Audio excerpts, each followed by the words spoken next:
The discussion of reparations can never be an easy discussion. The heads of government of the Caribbean community have assigned me the responsibility of writing the heads of government of those European states whose governments were responsible for the extraction of wealth from our countries for centuries.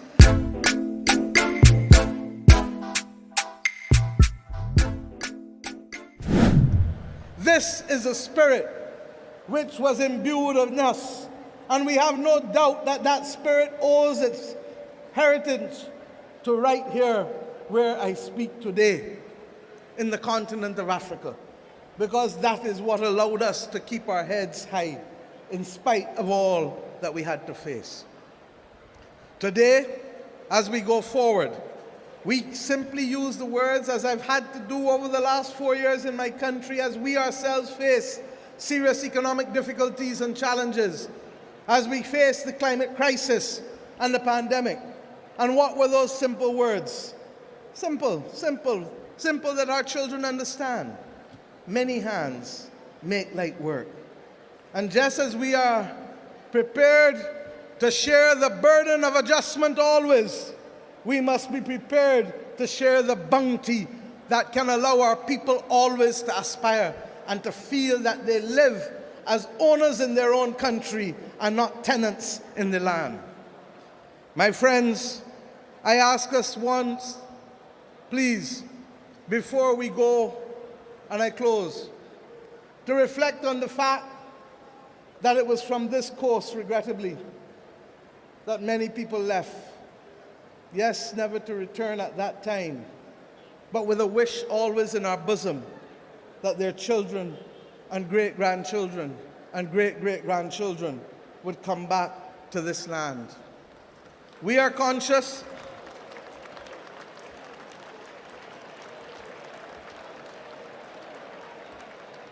it is emotional.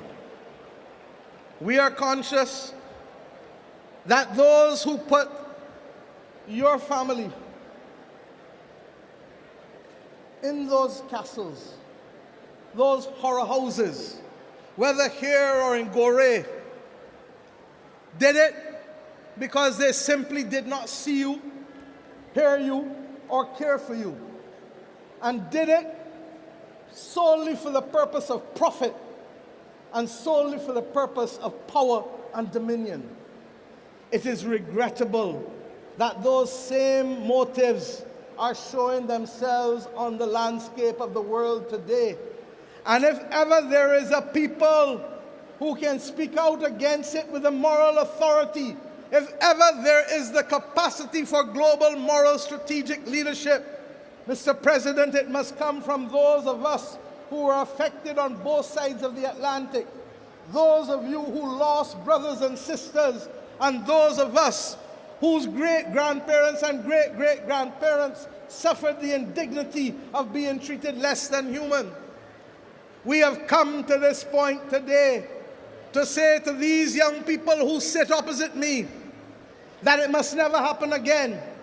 And to ensure that it shall never happen again, we shall build monuments that you shall never forget.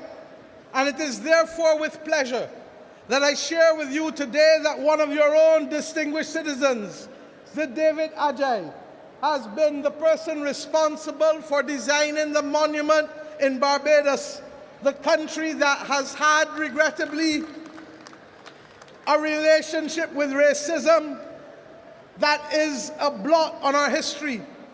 The parliament which I lead, regrettably, was a parliament that in 1661 passed the slave code that came to spawn all of the other laws that govern slaves in the Americas.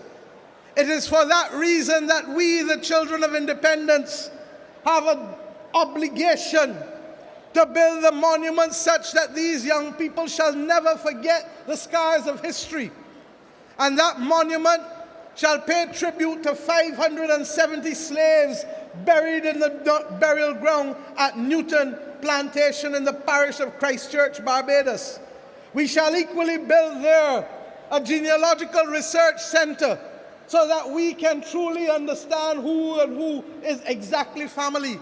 because Barbados has the second largest transatlantic slave records in history, only to be exceeded by the United Kingdom, whose ones perhaps may not be as pristine as ours for different reasons.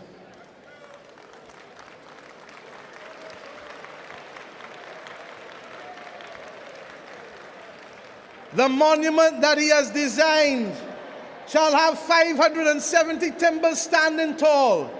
And we ask you, Mr. President, as we shall ask many of the other countries from where we have come and where we have gone to supply us with some of those timbers, so that your presence always shall be remembered by the people of Barbados whenever they visit that Barbados Heritage District at Newton Plantation. I end simply on this last point. The discussion of reparations can never be an easy discussion. It is complex. It is difficult.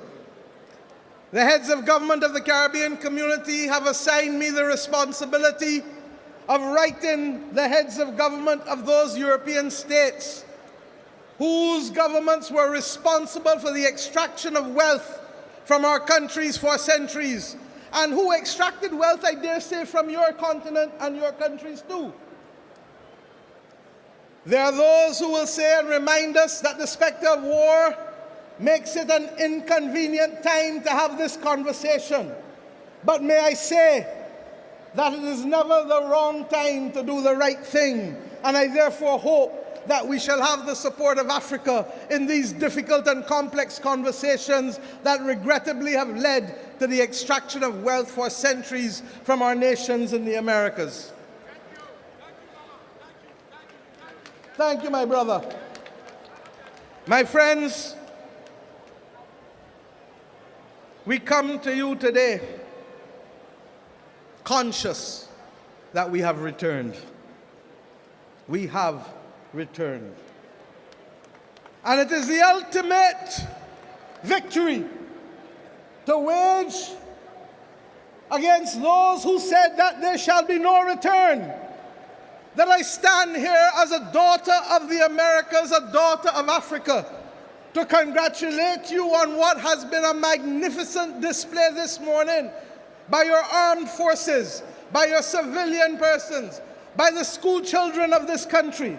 And may I say, as I saw the stiltmen and the masqueraders, Mr. President, just as you felt when you inspected our troops in Barbados that you were in Accra, I feel today that I am in Bridgetown at Cropover when I saw the masqueraders and I saw the stiltmen move through this stadium.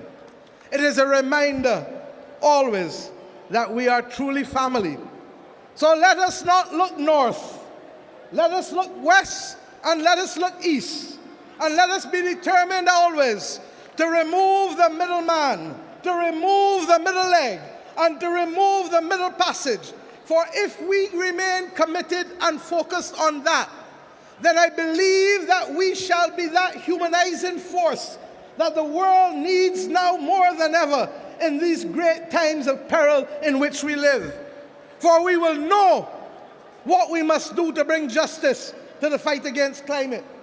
And we will know what we must do to bring reparations to those people who have lost. And we will know what we must do to ensure that those in this continent and in the Americas should not be deprived of vaccines at a time when other countries literally are throwing them away as if they didn't matter. For we shall know when the next pandemic comes how to fight it and who to protect.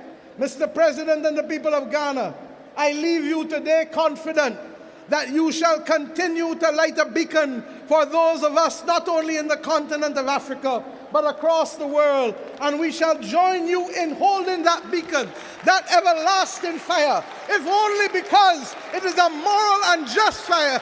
It is a moral and just fight that we wage. But we are equally conscious that those who labor in a great cause, my brothers and sisters, shall never fail. Long live the Republic of Ghana. Long live the Republic of Barbados. Long live the Caribbean civilization. Long live the civilization of Africa. Thank you. It is significant that in both of these instances, our two countries lead the effort.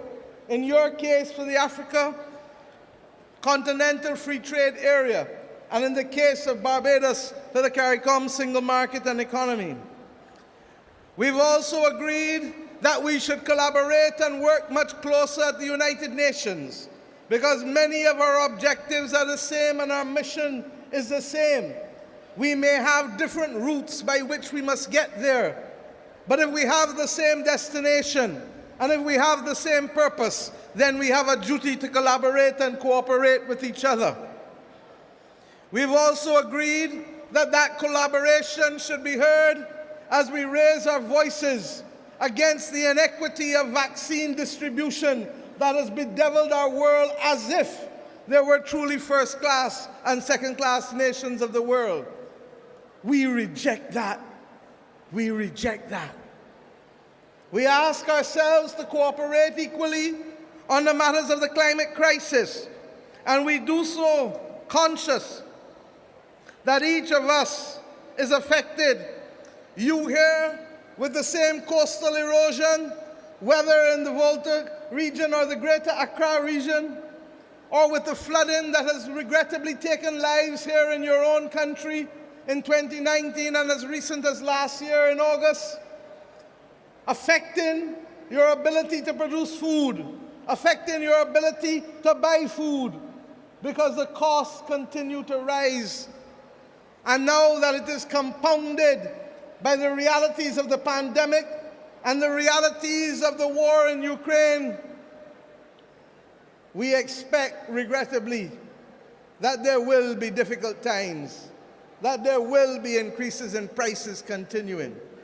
And I say to you, the people of Ghana, that in the same way that we have in Barbados to explain to our people that the cost of living that now chokes so many of our people is regrettably not national, but global in nature.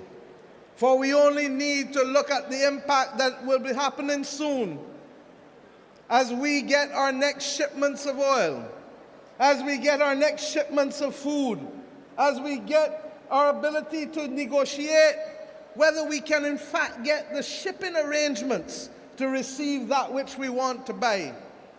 But we know that we come from a proud and resilient people, and not even the combination of the pandemic and the climate crisis and the consequences of aggression in Ukraine can cause us to bow and to lose focus.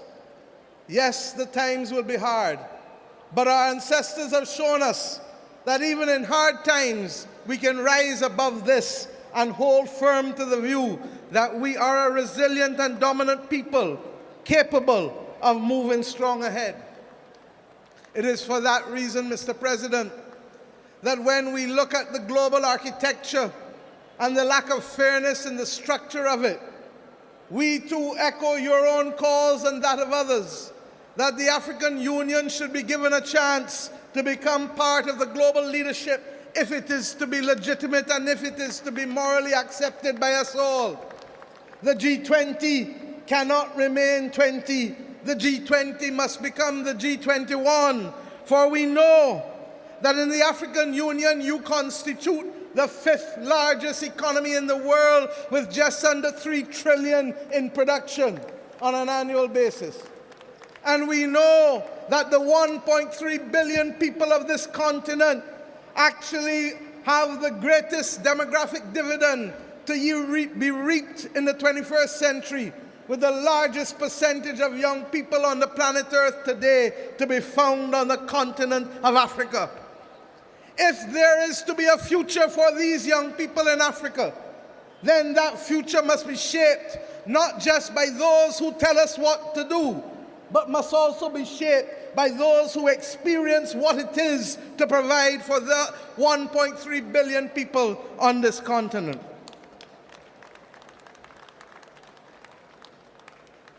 My friends, we stand in solidarity and in unity with you on these great issues.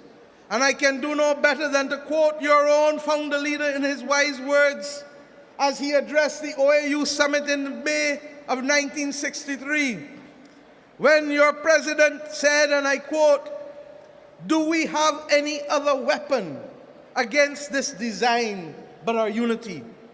Is not our unity essential to guard our own freedom as well as to win freedom for our oppressed brothers, the freedom fighters? Is it not unity alone that can weld us into an effective force capable of creating our own progress and making a valuable contribution to world peace? We must stand united now more than ever. And the calls to remove a member of the P5 this week only serve to remind us of the absolute injustice and inequity of the P5, the permanent 5 in the Security Council in the first place. And that is why we say there can be no first-class or second-class nations of the world. It came to a head, an absolute head, when the one that was given the power to veto literally this week ensured that that veto literally made the United Nations almost useless in its capacity to save the people of Ukraine as they faced down the weapons of Russia. We say today that it is not only there that there must be change.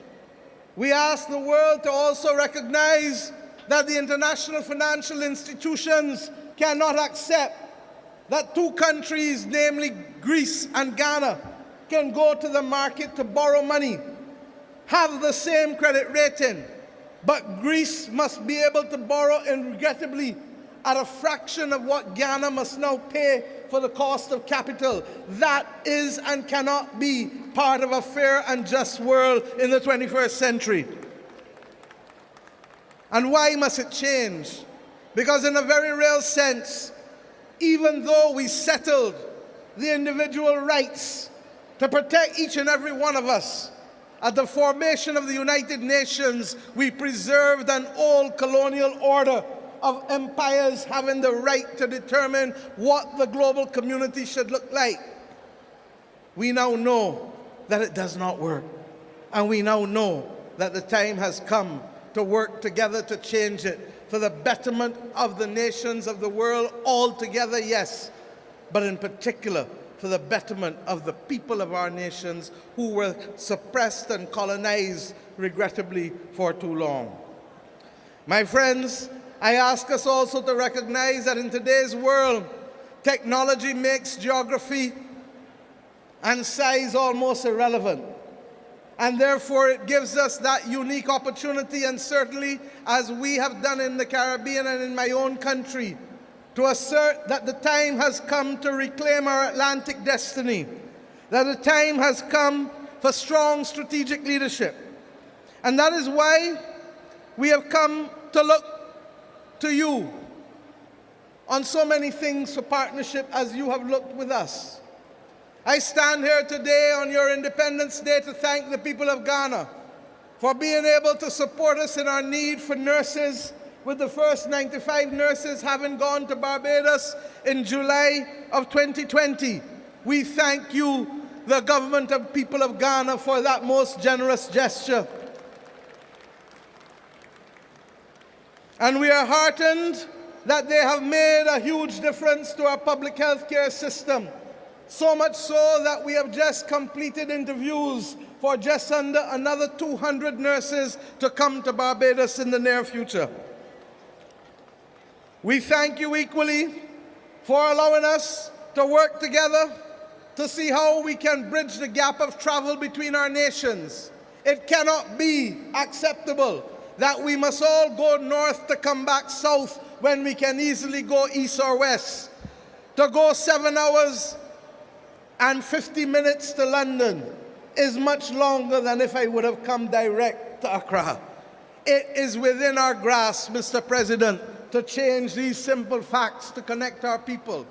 And all the more so because there are too many restrictions being placed on our people, even for the simple access of transit visas, even if we want to visit one another.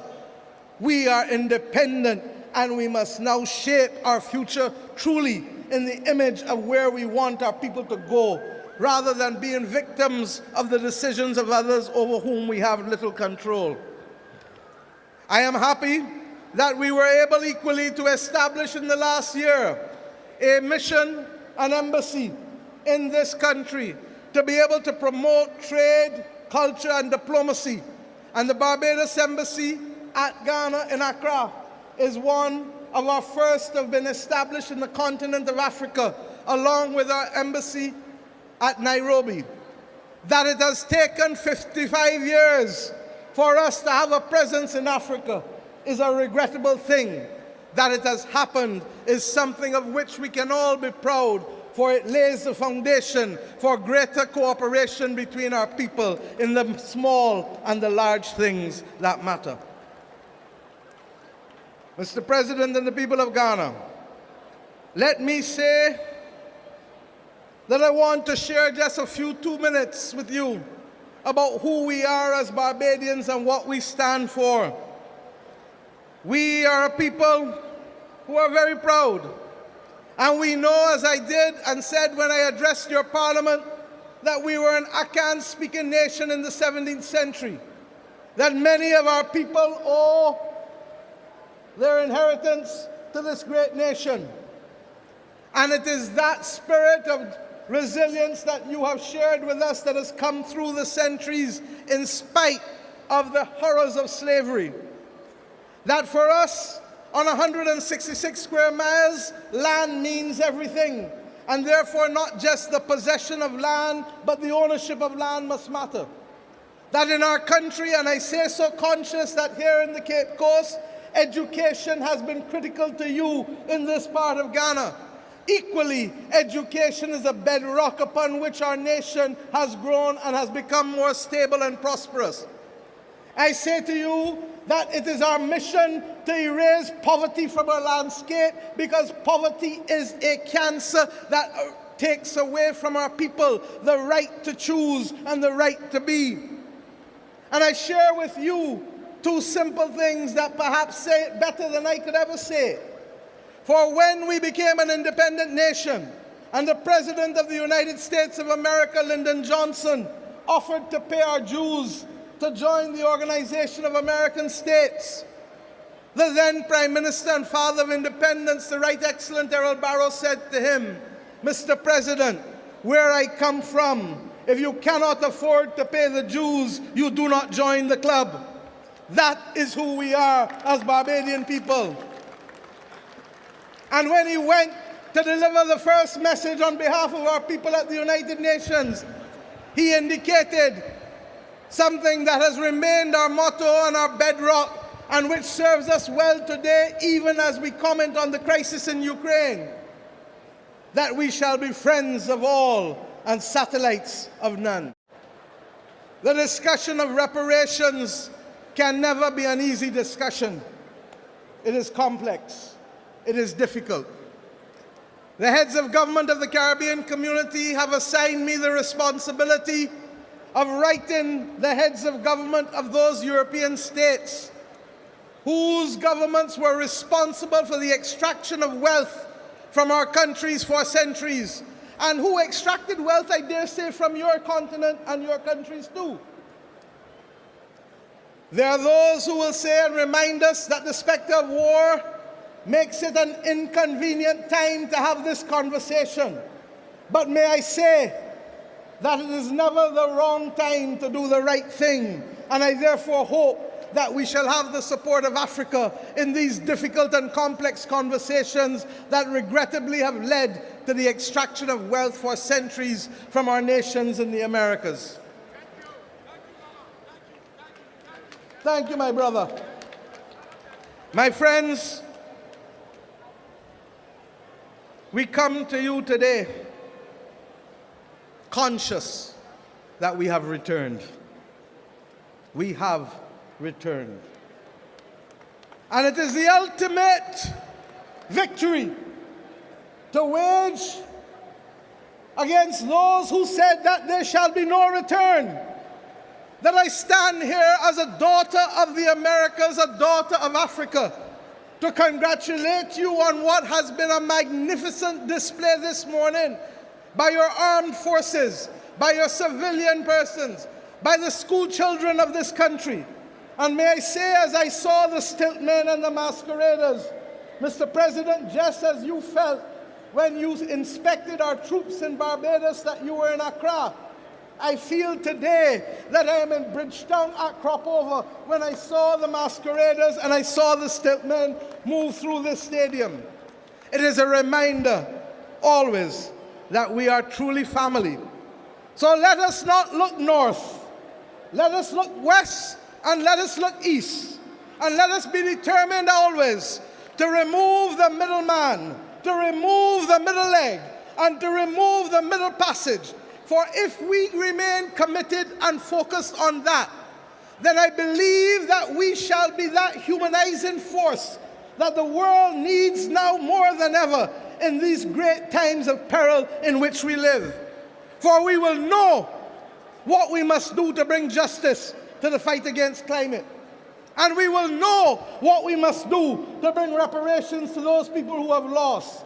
And we will know what we must do to ensure that those in this continent and in the Americas should not be deprived of vaccines at a time when other countries literally are throwing them away as if they didn't matter.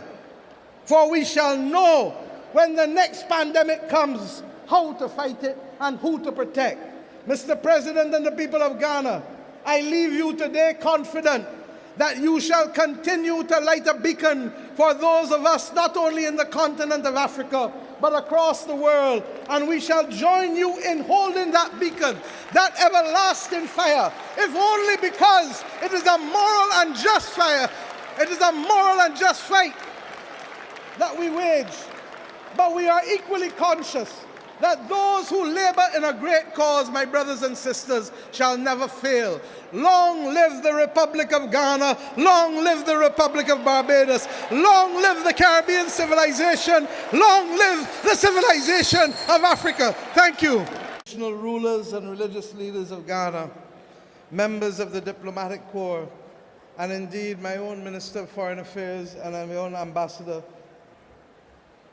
distinguished Ghanaian citizens all. Today I am filled with such hope, and I am so happy to be here with you to celebrate the 65th independence of your country. On behalf of the people and government of Barbados, I extend congratulations, our warmest congratulations to you on the attainment of this milestone. For us, you were the beacon that shone the light almost 1 decade before we came to that old moment ourselves. And that is why last year, when we became the youngest parliamentary republic, we asked your president to bless us with his remarks, because we felt that just as you led the way in 1957 and 1960, you led that way for us with the coming of our republic. It is almost trite to share with you that your founder leader, Kwame Nkrumah, inspired so many of us across the globe after decades and in some instances centuries of colonialism and exploitation, the capacity to rise and to be able to say that we can, we shall, we will. That simple example gave so many of us the courage that we too could and would and should.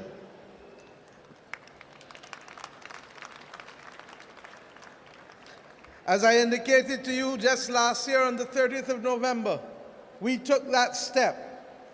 And on that occasion, we elected our first president, Dame Sandra Mason, who has asked me also to pass her warmest regards to you, Mr. President, on the occasion of this 65th anniversary. It is significant to us, sir, that when you spoke and shared your message with us as a Barbadian nation, you indicated that it was our great fortune to be able to complete this circle of self-determination at a time when the world has so readily embraced the principles of democracy and enfranchisement. And yes, my friends, and yes, the young people of Ghana in particular, I am mindful that for you, this may seem a journey that is long, long past from where it started 65 years ago. But be assured that that anchoring 65 years ago is what allows us now to stand tall and proud, even as we see the ugly face rearing itself again of racism and imperialism across our world. We must never, never, ever accept that there can be first-class or second-class citizens in this world. And we equally assert today that there cannot be first-class and second-class nations in the global community. It is for that reason that we will work together in solidarity to fight the battles of our time, challenging as they're appearing to be, quickly as they're coming at us.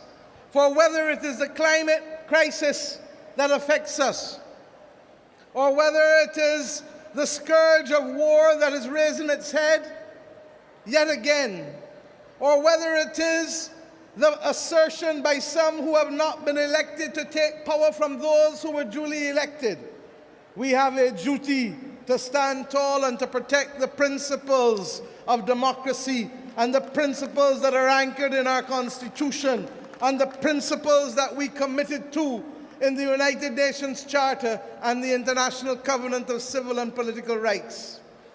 These may sound like a lot of big words to many of us, but the truth is, they are simple anchors that assure that each of us deserves the right to be heard, the right to be seen, and the right to be cared for. My friends, African-Caribbean solidarity received a new boost on the 7th of September last year when we came together for the first ever African-CARICOM Summit. I want to let you know that it was your President's visit to Barbados in 2019, along with President Kenyatta, that allowed us, as I was getting ready to chair the Caribbean community, to agree that we should have that first summit. Alas, COVID visited us, and what was to be the first summit of June 2020 ultimately became the summit of the 7th of September 2021. My friends, out of that summit, we agreed to establish a permanent forum for African and Caribbean territories and states, and that forum would be jointly coordinated by the African Union and the CARICOM Secretariat. We agreed also to take steps that the 7th of September shall forever be known as Africa CARICOM Day.